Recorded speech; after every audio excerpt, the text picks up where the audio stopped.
സ്ത്രീ ശാക്തീകരണമെന്ന മുദ്രാവാക്യത്തോടെ ഈ വർഷത്തെ യോഗാ ദിനം കൊണ്ടാടുമെന്ന് Patanjali Yoga research centre. June 20-ന് കോഴിക്കോട് ഇൻഡോർ സ്റ്റേഡിയത്തിൽ യോഗ പരിശീലനവും യോഗ പ്രകടനവും ഉൾപ്പെടെ വിവിധ പരിപാടികൾ നടത്തും. ഈ പ്രാവശ്യം അതിന് വിഷയം കൊടുത്തിരിക്കുന്നത് സ്ത്രീ ശാക്തീകരണം. യോഗ നമ്മുടെ സ്ഥാപനം ധാരാളം പേർക്ക് യോഗ കൊടുക്കുന്നതിന് നമ്മൾ പ്രത്യേകം പ്രാധാന്യം കൊടുക്കുന്നത് കുട്ടികൾക്കും പ്രായം ചെന്നവർക്കും വളരെയധികം പ്രാധാന്യം നമ്മൾ കൊടുത്തുകൊണ്ടിരിക്കുന്നത്. യോഗ പ്രോട്ടോകോൾ ജൂൺ 20 അന്താരാഷ്ട്ര യോഗ ദിനത്തിൽ ചെയ്യുന്ന ഒരു സിലബസ് അതനുസരിച്ച് തന്നെയാണ് ഇത് പരിശീലിക്കുന്നത്. ഒരു 36 മിനിറ്റ് സമയം നീണ്ടു നിൽക്കുന്ന ഒരു പരിശീലനമാണ് യോഗ പ്രോട്ടോകോൾ, ഇന്റർനാഷണൽ യോഗ ഡേന്റെ പ്രോട്ടോകോൾ അനുസരിച്ച്. പതഞ്ജലി യോഗ റിസർച്ച് സെന്റർ ഇത്തവണത്തെ യോഗാ ദിനാചരണത്തിന്റെ ഭാഗമായി SAI Kozhikode, east hill physical education college, Malabar hospitals Eranhipalam എന്നിവയുമായി സഹകരിച്ചാണ് പരിപാടികൾ സംഘടിപ്പിക്കുന്നത്.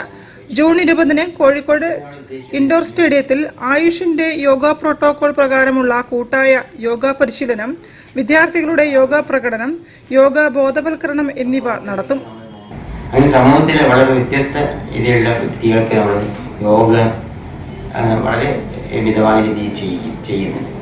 MK Raghavan MP, MV Shreyams Kumar, doctor Mili Moni, doctor Colin Joseph, Anuradha Thayat, advocate P Gavas, MT Ramesh, EK Kutty, Rajagopal തുടങ്ങിയവർ അതിഥികളായി പങ്കെടുക്കുമെന്നും Patanjali Yoga research centre director യോഗാചാര്യൻ P Unniraman, secretary P Sathyan, treasurer KK Unnikrishnan, MT Sai Prakash തുടങ്ങിയവർ പറഞ്ഞു.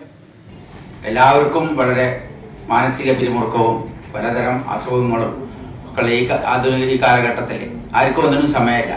നമ്മൾ യോഗ പരിശീലിച്ച് യോഗാഭ്യാസം നടത്തുകയാണെങ്കിൽ നമുക്കൊരു പരിധിവരെ ഈ അസുഖങ്ങളിൽ നിന്നെല്ലാം മുക്തി നേടാമെന്ന് സയന്റിഫിക്കായിട്ട് തന്നെ തെളിയിച്ചിട്ടുണ്ട്. News bureau, Kozhikode. വാർത്തകളിൽ ഒരു ഇടവേള കൂടി. ക്യാൻസറിനെതിരെ പൊരുതാനായി കാലിക്കറ്റ് സിറ്റി സർവീസ് സഹകരണ ബാങ്കും MVR ക്യാൻസർ സെന്ററും സംയുക്തമായി അവതരിപ്പിക്കുന്ന ക്യാൻസർ ചികിത്സാ സഹായ പദ്ധതിയാണ് മാസ് കെയർ.